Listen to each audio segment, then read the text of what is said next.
What is love? If looked up in the dictionary, love would be described as an intense feeling of deep affection and fondness for a person or an object. This is true, though some people may not agree and say that love is painful and causes heartache. In the novel Fugitive Pieces, written by Anne Michaels, she shows both types of love between two characters, Ben and Jacob. Jacob, who witnessed the murder of his family, ran away and found Athos, who becomes his guardian, who teaches him to let go of the past and to open his heart and to learn to love, even though Jacob seems reluctant.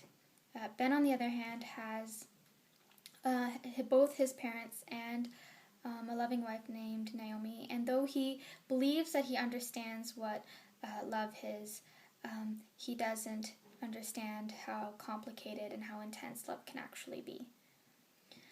Love can change your entire view of something.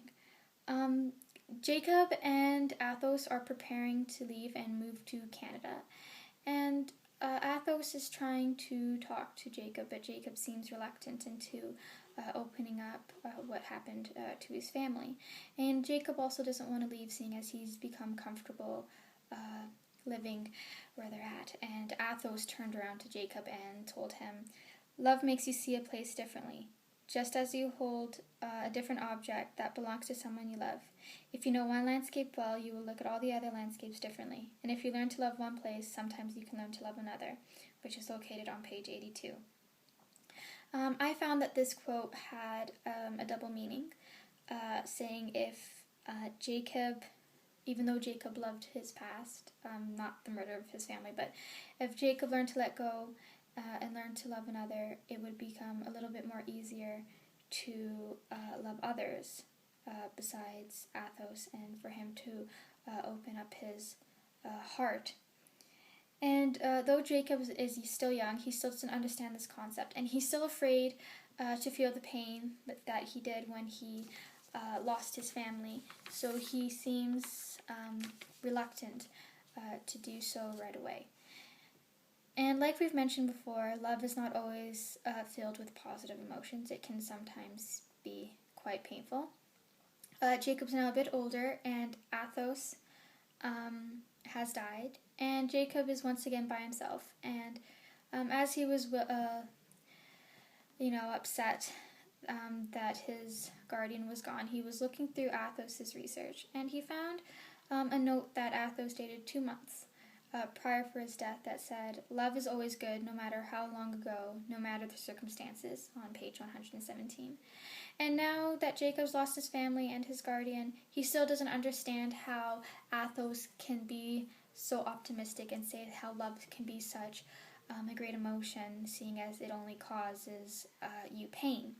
Athos did lose someone close to him, his wife, and he still is able to open his heart and allow others to welcome him. And Jacob doesn't understand how Athos can do that, and Jacob still seems reluctant into opening up his heart and letting go of the past. And Jacob knows this because there is one member in his family in particular that he holds close to his heart, and that is his sister Bella. And Jacob often makes references to Bella when he is feeling upset and down. "Like other ghosts," she whispers, "not for me to join her, but so that when I'm close enough, she can push me back into the world." So this kind of shows how close Bella and Jacob seem to be for one another. And there are a few times within the novel where Jacob considers ending his life to put him out of his pain and suffering. And every time he's about to do something drastic, Bella's spirit just seems to come forward and tells him, "It's not your time yet, don't give up. Better things are sure to come your way." And she was right, because sometimes love can strike you in the strangest places. Jacob is a lot older now, and he had one wife named Alex, which was a failed marriage. Alex seemed to care more about parties and a lot less about Jacob, so Alex left for another man. But then Jacob met Michaela, who seemed to care a lot about him and about his past, and he told her about Bella, and he got the response he definitely wanted, and Michaela cried and wept for both him and Bella. And then one day, Jacob took Michaela to her favorite restaurant, and I lift my glass and cutlery, spills onto the expensive tiled floor. The sound crashes high as the skylight. Looking at me, Michaela pushes her own silverware over the edge. I fell in love, aimed the clattering of spoons. I found this quotation to be one of the most significant quotations, as this is the admission of love that Jacob has for Michaela, and he has opened his heart to her, and this seems to be the one that truly he truly cares about, and she truly cares about him. A particular part in the quote that really struck me was the sound crashes high as the skylight. It made me think of almost like a lightning bolt hitting Ben, and it kind of opened his heart, and he's like, this is the girl that I want to be with for the rest of my life. So I found that to be quite exciting.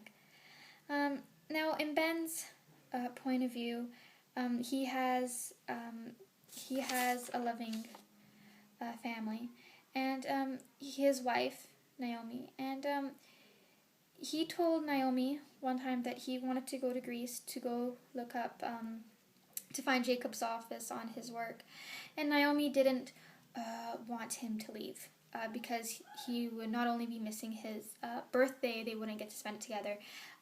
Naomi didn't think they'd be able to part for that long. And one part that really talks about the strength of true love that Ben doesn't seem to understand, seeing as he left Naomi to go to Greece, was how close his parents truly loved each other. A few years after my mother's death, during the brief time here with Naomi and me, my father seemed to give up sleep entirely. At night, we heard him wandering around the house. Finally, I convinced him to see a doctor, who, to my relief, prescribed sleeping pills.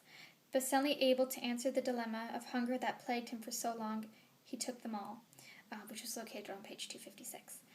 And this quotation shows the deep love that many people try to find, the love that people seem to care for one another. And Ben doesn't understand this, seeing as he left Naomi to go to Greece no matter how much she begged, compared to his family, Ben's father, who seemed he wouldn't be able to go on without